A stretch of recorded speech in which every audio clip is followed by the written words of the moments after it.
funny, that's the problem. Okay. Ready? Never mind. I'm recording already. Start. Okay. Are you ready? Mm-hmm. Okay. My name is Brianna Sturm, and this is my demonstration speech on how to get awesome color results. Okay, Mary, take the camcorder and spin it around so you can see everybody here. I've got 4 people: Kelsey, Erica, Mary, flip it on yourself. Hi, Mary. And Christina. All right, there's my 4 people. All right, so I'm going to start off by telling you guys that during the Renaissance era in Venice, women used to color their hair a beautiful blonde by using horse urine. True story.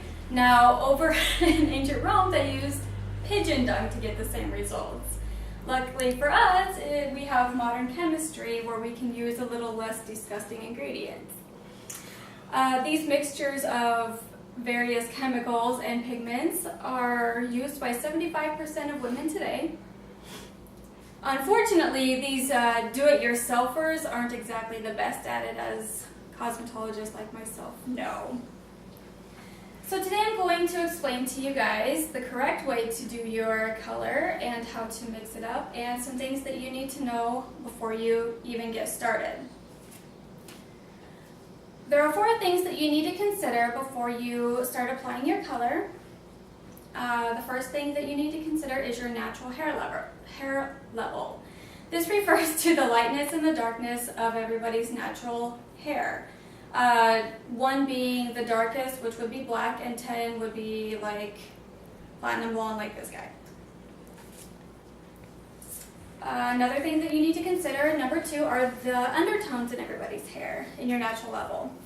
The undertones are the natural pigments found in every level of hair. So on this color wheel here that I was using in beauty school, every color here has correlates with one of the levels of hair.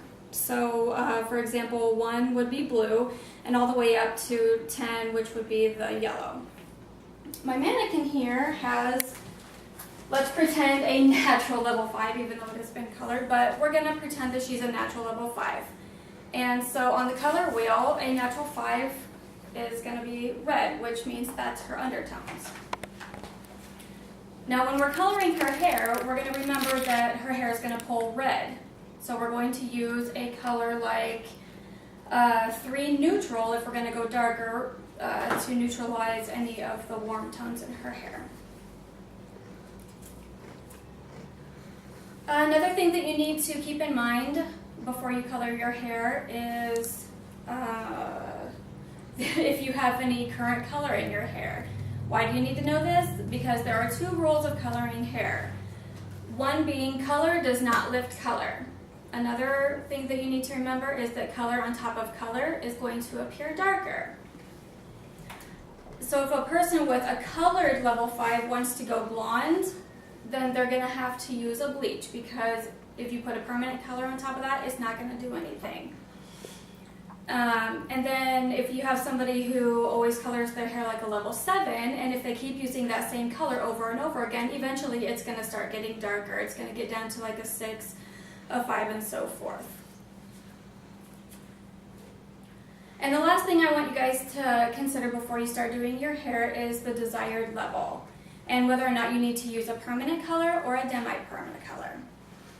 For those that need gray coverage, and for those that have virgin hair, we call it, meaning there's no chemicals, no color in it at all, you're going to want to use a permanent color. This covers olive gray, and it will lift and deposit at the same time, giving you up to 2 levels of lift from your natural pigment.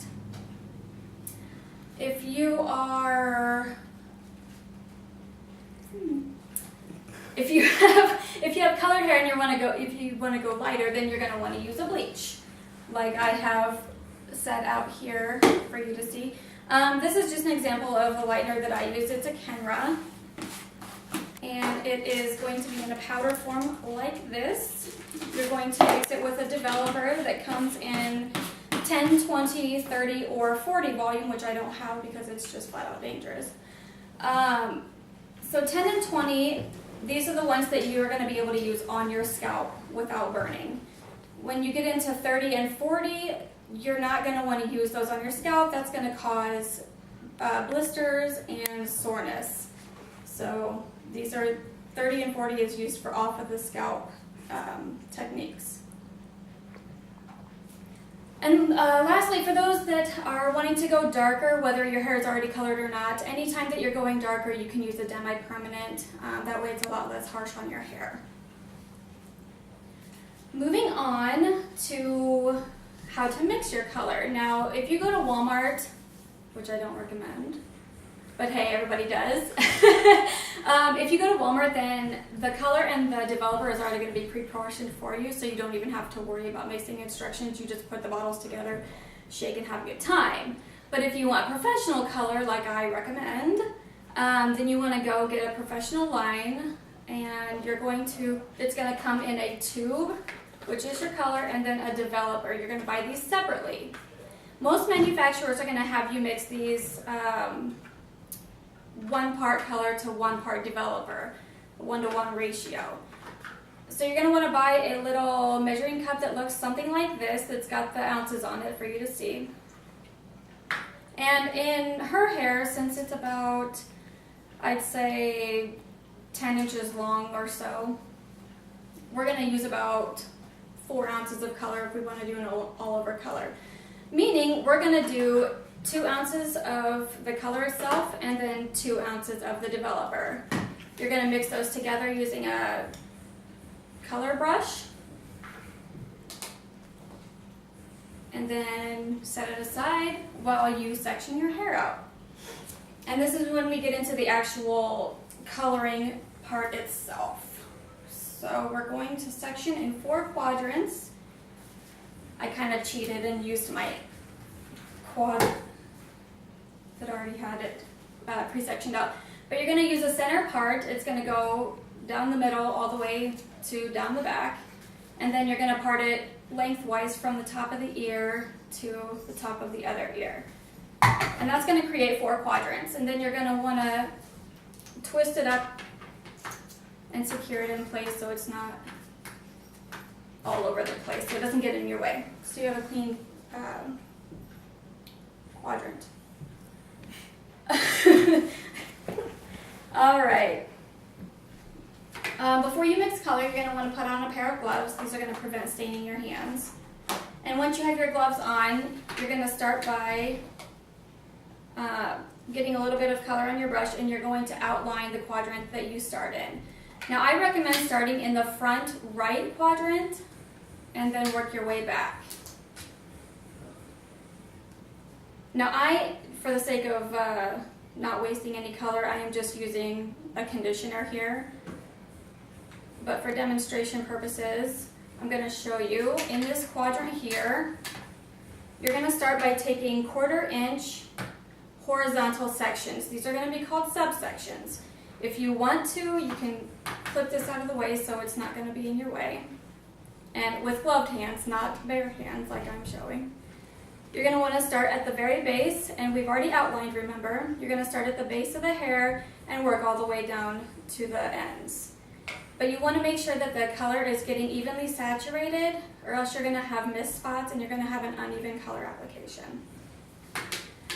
Once you do the right side, you're going to want to go and do the left side and then work your way back. When you're all finished, you're going to want to take a wide tooth comb and comb all of it through so you can get all of the color evenly dispersed throughout the hair.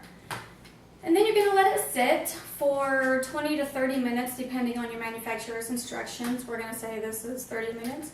And then you're going to go shampoo it out. It's going to take 2 shampoos to shampoo the color out, and then you're going to condition it and style as usual. All right. So the lesson here to be learned is not just using color in lieu of horse pee, but to use professional color and to remember the 4 steps or the 4 things to consider before we started. Remember how to mix the color and remember how to apply like I have shown you. And once you follow all of these steps, you're going to get a fabulous looking color. It's going to be nice and even, and you're not going to have any missed spots. So you guys can take this information that I've given you and run with it and get started on a new beautiful you. Thank you.